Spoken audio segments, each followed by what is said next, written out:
इस ग्रह पर सबसे लंबा कृषि इतिहास। अब अगर आप मिट्टी को निकालकर उससे रेत बना देते हैं तो ये क्या बड़ी बात है। अगर आपके पास 10 एकड़ भूमि है तो आपके पास इतने पेड़ और इतने पशु होने चाहिए। ये अनिवार्य हो जाएगा। अगर ये अनिवार्य नहीं होता है तो इस देश में कोई मिट्टी नहीं बचेगी।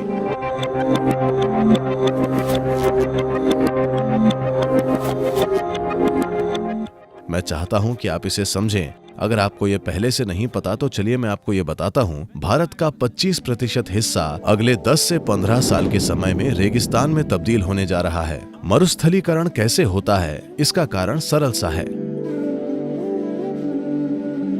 सामान्य कृषि भूमि में मिट्टी को मिट्टी कहने के लिए कम से कम 3 से 6% जैविक तत्व होना चाहिए। कम से कम 3% तो होना ही चाहिए। लेकिन आज पंजाब, हरियाणा, मराठवाड़ा जैसे कई राज्यों में, तमिलनाडु और कर्नाटक और आंध्र प्रदेश के कुछ भागों में the organic content has gone down to 0.05%.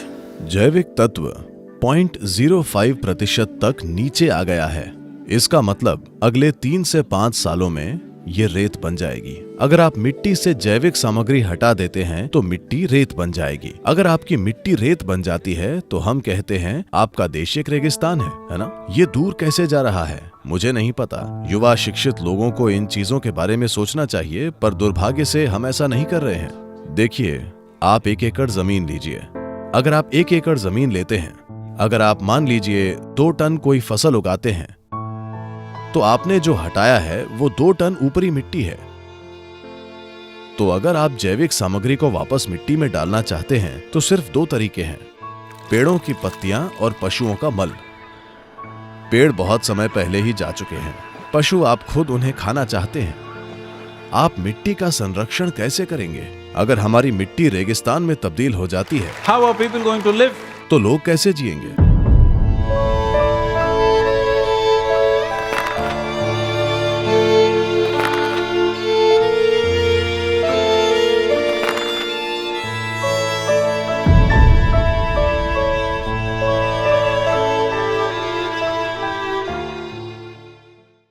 एक 130 करोड़ की जनसंख्या के साथ, बहुत गाढ़ी आबादी के साथ, अगर आप पेड़ों की पत्तियां और पशुओं का कचरा जमीन में वापस नहीं डालेंगे तो आप देश को खत्म कर देंगे।